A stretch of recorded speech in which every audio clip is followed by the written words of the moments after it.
गरीब सास की अमीर घमंडी बहू की एसी। राजेंद्र एक फल वाला था जो दिन रात फल बेचकर अपने परिवार का गुजारा करता था। राजेंद्र के परिवार में बस उसकी पत्नी और इकलौता बेटा अरुण था। राजेंद्र ने अपनी पूरी जमा पूंजी अरुण की पढ़ाई में लगा दी थी। आज अरुण की पढ़ाई पूरी हो चुकी थी, इसलिए अरुण जॉब के लिए शहर जा रहा होता है। बेटा, तू इतनी दूर जा रहा है, अपना ख्याल कैसे रखेगा? ओहो माँ, क्यों इतनी फिक्र करती हो? अब मैं कोई छोटा बच्चा थोड़े ना हूँ। बेटा, बच्चा कितना भी बड़ा क्यों ना हो जाए, वो अपने माँ बाप के लिए छोटा ही रहता है। बेटा, तू जा तो रहा है, लेकिन अपना ख्याल रखियो, समय से खाना खाइयो और समय समय पर हमें कॉल करता रहियो। मेरी प्यारी माँ, आप टेंशन मत लो, मैं आपको रोज कॉल करूंगा। सिर्फ कुछ ही महीनों की तो बात है, मैं आप दोनों को भी वहीं पर बुला लूंगा और देखना जल्दी ही हमारी सारी परेशानियां भी दूर हो जाएंगी। राजेंद्र और सुशीला नम आंखों से अपने बेटे को विदा करते हैं। इधर अरुण भी अब अपनी कंपनी में आ जाता है और पूरे लगन और मेहनत से अपना काम करता है। ओह वेरी गुड अरुण, जब से तुम आए हो हमारी कंपनी में तो बहुत ज्यादा प्रॉफिट हुआ है। Thank you so much sir, मैं इसे अपनी कंपनी समझकर ही काम करता हूँ और इस कंपनी को टॉप पर पहुंचाने के लिए मुझे जितनी भी मेहनत करनी पड़े मैं जरूर करूंगा। वो तुम्हारी ये लगन और मेहनत तुम्हें भी एक दिन टॉप पर जरूर लेकर जाएगी। ये लो तुम्हारा first promotion. Thank you sir, thank you so much. Arun, मेरी बेटी अभी लंदन से अपनी बिजनेस स्टडीज पूरी करके आई है। मैं चाहता हूँ जो मैंने तुम्हें नया प्रोजेक्ट दिया है उसमें तुम और मेरी बेटी रश्मि साथ मिलकर काम करो। अपने बॉस के कहने पर अरुण रश्मि के साथ काम करने के लिए तैयार हो जाता है और अब रश्मि और अरुण साथ में काम करते हैं। रश्मि दिखने में बहुत ज्यादा सुंदर होती है। साथ साथ काम करते करते रश्मि और अरुण दोनों बहुत अच्छे दोस्त बन जाते हैं और धीरे धीरे एक दूसरे को पसंद भी करने लगते हैं। अरुण, मैं तुमसे बहुत प्यार करती हूँ, मैं तुमसे शादी करना चाहती हूँ। प्यार तो मैं भी तुमसे बहुत ज्यादा करता हूँ और मैं भी तुमसे शादी करना चाहता हूँ, लेकिन मैं तुम्हारे पापा की तरह अमीर नहीं हूँ और ना ही मेरे पास बंगला है। मैं गरीब परिवार से हूँ। क्या तुम मेरे साथ अपनी पूरी जिंदगी बिता पाओगी? मैं तुमसे बहुत प्यार करती हूँ, मुझे फर्क नहीं पड़ता कि तुम अमीर हो या गरीब, मुझे बस तुम्हारे साथ में पूरी जिंदगी जीनी है। रश्मि की बात सुनकर अरुण की आंखों में आंसू आ जाते हैं और वो रश्मि को हक कर लेता है। रश्मि और अरुण दोनों ही अपने परिवार को अपने रिश्ते के बारे में बताते हैं और इन दोनों का परिवार भी जल्द ही इनकी शादी करा देता है। अरुण बेटा, जा बहू को ले जा, बेचारी थक गई होगी, थोड़ी देर आराम कर लेगी तो थकान भी उतर जाएगी और बाद में मुंह दिखाई की रस्म भी है, जब तक बहू थोड़ा आराम कर लेगी। ठीक है माँ। अरुण, वैसे तुम्हारा घर कुछ ज्यादा ही छोटा नहीं है? मेरा तो बाथरूम भी तुम्हारे घर से बड़ा था और यहाँ कितनी गर्मी भी है, मैं तो कभी भी इतनी गर्मी में नहीं रही। रश्मि, तुम्हें तो मैंने शादी के पहले ही अपने घर के सारे हालातों के बारे में बता दिया था ना, तो अब ये क्यों कह रही हो तुम? लेकिन मुझे ये नहीं पता था कि तुम इतने ज्यादा गरीब होगे कि तुम्हारे घर में एक पंखा भी नहीं होगा। और ये बेड देखो, ना जाने कब टूट जाए, और ये दीवार, इन पर कितनी ज्यादा सीलन आ गई है। देखो, मैंने तुम्हें पहले ही सब कुछ बता दिया था, अब तुम्हें इसी घर में ही अपना गुजारा करना होगा। इतना कहकर अरुण वहां से चला जाता है। अरुण की बात पर रश्मि को बहुत ज्यादा गुस्सा आता है, लेकिन वो कुछ कह नहीं पाती। रश्मि रेडी होकर अपनी मुंह दिखाई की रस्म के लिए आ जाती है। अरे बहू, आ गई तुम, चलो यहाँ बैठ जाओ। चलिए अब सब मुंह दिखाई की रस्म शुरू करते हैं। बहू तो बड़ी ही सुंदर है, लो बहू तुम्हारा नेक। ये क्या, ये तो सिर्फ 100 रुपए है। बहू, हमारी इतनी ही हैसियत है, हम तुम्हारी तरह इतने अमीर नहीं हैं। यार, ये मैं कैसे घर में आ गई? ना तो इस घर में एसी है, ना पंखा है, ना कुछ और। ना जाने मैं इतनी गर्मी में कैसे रहूंगी।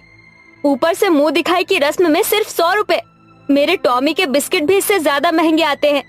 रश्मि बिना बड़ों का लिहाज करे वहां से चली जाती है। रश्मि का ये बर्ताव किसी को भी पसंद नहीं आता है। रश्मि जल्दी से अपना फोन निकालती है और अपने कमरे के लिए एक एसी बुक कर देती है और देखते ही देखते कुछ दिनों में एसी आ जाता है। अब जाकर राहत मिली है, ऐसा लग रहा है किसी जन्नत में आ गई मैं। अगर मैं एसी नहीं मंगवाती तो इस झुलसती गर्मी में मर ही जाती। सुशीला, एक गिलास पानी तो पिलाना। ये लीजिए पानी। क्या हुआ आपको? आज तो हालत ही खराब हो गई है गर्मी में, ऐसा लग रहा है कि शरीर से आग से निकल रही हो। अब हम सबको इस गर्मी को और सहन करने की कोई जरूरत नहीं है। क्या मतलब? बहू ने सुबह ही अपने कमरे में एसी लगवाया है। उसके कमरे के पास जाते ही ऐसा लग रहा है कि जैसे हम कश्मीर में खड़े हैं।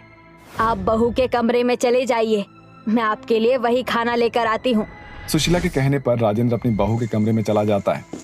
वाह वाह, ऐसा लग रहा है कि मैं कश्मीर में आ गया हूँ। इतनी ठंडी हवा है। आपकी हिम्मत कैसे हुई मेरे कमरे में आने की? बिना पूछे आप ऐसे कैसे किसी के कमरे में आ सकते हैं? बहू, बहुत गर्मी लग रही है, इसीलिए मैं आ गया। माफ करना, अब मैं कभी नहीं आऊंगा यहाँ। राजेंद्र अपनी आंखों में आंसू लिए बाहर चला जाता है। रश्मि अपने सास ससुर को अपने कमरे में नहीं आने देती थी। ऐसे ही कुछ दिन बीत जाते हैं और एक दिन, अरे बहू, कहाँ जा रही हो बाहर? मैं ब्यूटी पार्लर जा रही हूँ, मुझे आने में देरी हो जाएगी। लेकिन बहू, बाहर तो बहुत तेज की बारिश हो रही है, बाद में चली जाना तुम। आप होती कौन हो मुझे ये बात बताने वाली कि मुझे कब बाहर जाना चाहिए और कब नहीं? रश्मि अपनी सास की बात नहीं मानती और रिक्शे में बैठकर वहां चली जाती है। बारिश तेज होने की वजह से रिक्शा पलट जाता है, जिससे रश्मि को बहुत चोट आती है। आसपास के लोग रश्मि को हॉस्पिटल लेकर जाते हैं। ये बात रश्मि के सास ससुर को पता चलती है तो वो भागते भागते अपनी बहू के पास आते हैं। बहू, क्या हुआ तुम्हें? तुम ठीक तो हो ना? ज्यादा चोट तो नहीं लगी ना तुम्हें? मैंने कहा था ना कि बाहर मत जाना, पर नहीं मानी ना मेरी बात। देखो कितनी ज्यादा चोट लग गई है। राजेंद्र और सुशीला दोनों ही रश्मि का बिल्कुल अपनी बेटी की तरह ख्याल रखते हैं। अपने सास ससुर का इतना प्यार देखकर रश्मि को अपनी गलती का एहसास हो जाता है। माँ जी, बाबूजी, मैंने आप लोगों के साथ इतना बुरा बर्ताव किया, लेकिन फिर भी आप लोगों ने बिल्कुल अपनी बेटी की तरह ही मेरा ख्याल रखा है। बेटा, तुमने हमें सिर्फ अपना सास ससुर ही माना है, लेकिन हम तुम्हें अपनी बेटी मानते हैं। रश्मि अपने ससुर की बात सुनकर रोने लगती है और उनसे माफी मांगती है। माँ जी, बाबूजी, मुझे माफ कर दीजिए। आप दोनों ने मुझे अपनी बेटी माना, लेकिन मैंने आपके साथ इतना बुरा बर्ताव किया, मुझे माफ कर दीजिए। रो मत बेटा, बेटियां रोती हुई नहीं बल्कि हंसते हुए अच्छी लगती है। सुशीला और राजेंद्र दोनों ही रश्मि को माफ कर देते हैं। रश्मि अब अपने सास ससुर के कमरे में एसी लगवा देती है, जिससे उन्हें इस झुलसती गर्मी में राहत मिल जाती है। रमेश एक गरीब इंसान था। वो अपनी 2 बेटियों और पत्नी के साथ रहता था। राधा अभी छोटी थी, लेकिन अंजलि अब जवान हो चुकी थी। मुझे तो मेरी बेटी की शादी की चिंता अंदर ही अंदर खाती रहती है। ज्यादा फिक्र मत कीजिए, इस सब से कोई फायदा नहीं है। जो हमारी बेटी के नसीब में होगा वो खुद उस तक चलता हुआ आ ही जाएगा। जानता हूँ, लेकिन फिर भी कोई भी चीज घर बैठे नहीं आती, तलाशनी पड़ती है। पता नहीं मेरी बेटी की शादी मैं कर भी पाऊंगा या नहीं। ऐसे अपशब्द मत निकालिए। हम अपनी बेटी की शादी जरूर करेंगे और एक अच्छे बड़े घर में करेंगे। जो सुख हम अपनी बच्ची को नहीं दे पाए वो उन्हें उनकी ससुराल में मिलेगा। आप देखना। काश तुम्हारे मुंह से निकले ये खूबसूरत शब्द सच हो जाए। एक तरफ घर में ये बातें हो रही थी तो वहीं दूसरी तरफ अंजलि बाजार से सब्जी ले रही थी। 26, 27, 28। हाँ भैया, तो इस सब्जी के हुए 28 रुपए। उसने सब्जी वाले को 30 रुपए दिए। अरे क्या हुआ बहन जी, कुछ और भी चाहिए क्या? अरे हमारी सब्जी के 28 रुपए हुए थे और हमने आपको 30 रुपए दिए हैं, तो हमारे 2 रुपए वापस दो। 2 रुपए? रुको, देता हूँ। सब्जी वाले ने अपने पैसों में हाथ चलाया और बोला, बहन जी छुट्टा नहीं है। ऐसे कैसे? तो बहन 2 रुपए की ही तो बात है, छोड़ दो। अच्छा, तो आप अपने पैसे हम पर क्यों नहीं छोड़ देते हैं? अरे अगर ऐसे ही 2-2 रुपए करके 5 जगह छोड़ दिए तो पूरे 10 रुपए हो जाएंगे। और 10 रुपए में क्या नहीं आता? आलू, प्याज, टमाटर कुछ भी ले लो। अरे अच्छा मेरी बहन, अब चुप भी हो जाओ। ये लो अपने 2 रुपए।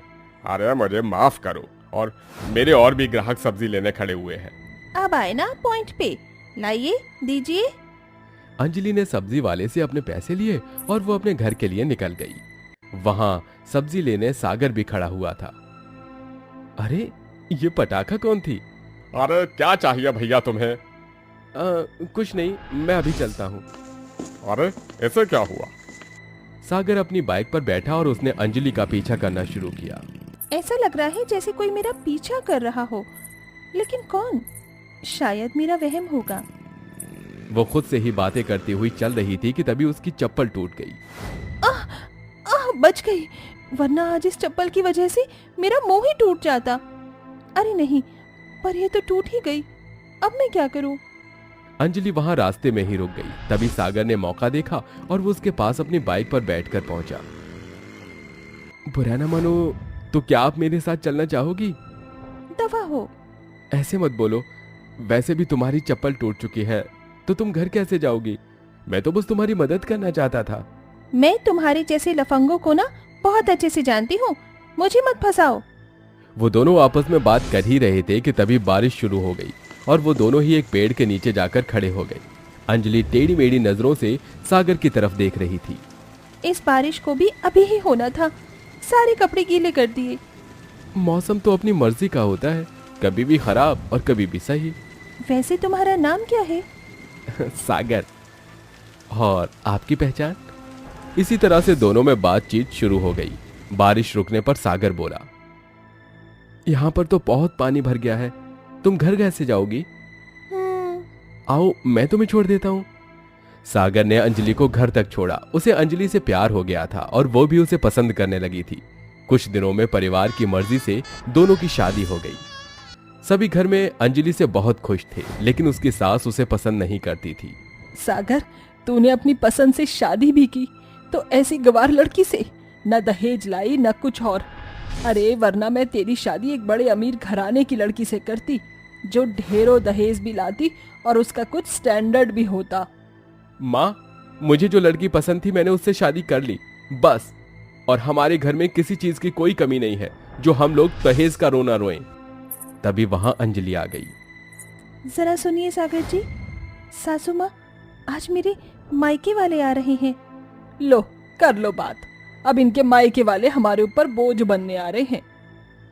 वो किसी पर भी बोझ नहीं है, लेकिन हाँ अच्छे अच्छों पर भारी जरूर है। बदतमीज लड़की, तेरी जबान कभी बंद क्यों नहीं होती? इसको आदत है चलते रहने की। अंजना मुंह सड़ाकर वहां से चली गई। वो अंजलि के मायके वालों के आने की बात से बिल्कुल भी खुश नहीं थी। तो वहीं दूसरी तरफ, सुनिए, पहली बार बेटी के ससुराल जा रहे हैं, ऐसे खाली हाथ जाना अच्छा नहीं लगेगा। आप ज्यादा कुछ नहीं तो एक मिठाई का डब्बा ही ले आइए। अरे बात तो तुम्हारी बिल्कुल सही है, मैं अभी लेकर आता हूँ। गीता ने एक पोटली में मिठाई बांधी और एक बड़ी पोटली में अपने सभी के कपड़े। अंजलि की छोटी बहन राधा ने बड़ी पोटली को अपने सिर पर रखा और उसे साइकिल तक ले गई। रमेश, गीता और राधा साइकिल पर बैठकर अपनी बेटी की अमीर ससुराल पहुंचे। माँ, बाबा, राधा, मैं आप सभी का बहुत देर से इंतजार कर रही थी। नमस्ते। नमस्ते बाबा, माँ। नमस्ते नमस्ते। आप अंदर आइए ना। चलो राधा अंदर। अंजलि उन्हें अंदर ले आई। बेचारे गरीब माँ बाप अपनी बेटी का बड़ा और आलीशान बंगला देखकर बहुत खुश थे, लेकिन अंजना उन्हें देखकर जरा भी खुश नहीं थी। आ गए गवार, मैं तो इन्हें कभी मुंह न लगाऊं। माँ, आप लोग बैठो, मैं चाय लेकर आती हूँ। नहीं नहीं बेटा, रहने दे। ऐसे कैसे रहने दूं? मैं बस अभी लाई। अंजलि चाय बनाकर ले आई कि तभी वहां अंजना भी आ गई। महंगी साड़ी पहनकर आ गई। सभी चाय पी रहे थे। गरीबों को आज अमीरों के घर की चाय मिल गई। माँ, अंजना ऐसा बोल ही रही थी कि तभी राधा के हाथ से चाय का कप उसकी महंगी साड़ी पर गिर गया। बदतमीज लड़की, ये क्या किया? समधन जी, माफ कर दीजिए, बच्ची है। माफ कर दूं? पता भी है ये कितनी महंगी साड़ी थी, लेकिन तुम्हें क्या पता होगी? तुमने कभी महंगी चीजें देखी ही कहाँ है? पूरी खराब कर दी, गवार कहीं की। अंजना ने राधा को बहुत भला बुरा कहा और फिर वो वहां से अपने कमरे में चली गई कि तभी उसके कमरे से आवाजें आने लगी। बचाओ बचाओ, सांप! अरे सांप, बचाओ! उसकी आवाज सुनकर सभी उसके कमरे में पहुंचे। हे भगवान, ये तो असली सांप है। कुछ कर अंजलि, वरना तेरी सास आज ही परलोक सिधार जाएगी।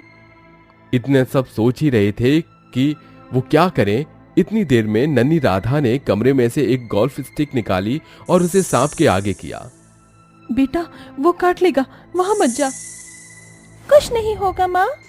राधा स्टिक पर बैठे सांप को धीरे धीरे खिड़की तक लेकर गई और उसे खिड़की से बाहर फेंक दिया। राधा खुद की जान बचाते देख अंजना हैरान हो गई। हाय, 1000 में मेरी बहना है। मम्मी जी, अब आप इसके बारे में क्या बोलना चाहोगी? इस गवार ने ही आपकी जान बचाई है। जाने दे अंजलि, अपनी सास से ऐसे नहीं बात करते। नहीं माँ, सासू माँ को भी ये पता चलना चाहिए कि पैसा सिर्फ हाथ का मैल है और कुछ नहीं, वरना इंसान सभी बराबर हैं। अंजना के पास अब माफी मांगने के लिए भी शब्द नहीं थे। वो मन ही मन अपने किए पर बहुत ज्यादा शर्मिंदा थी।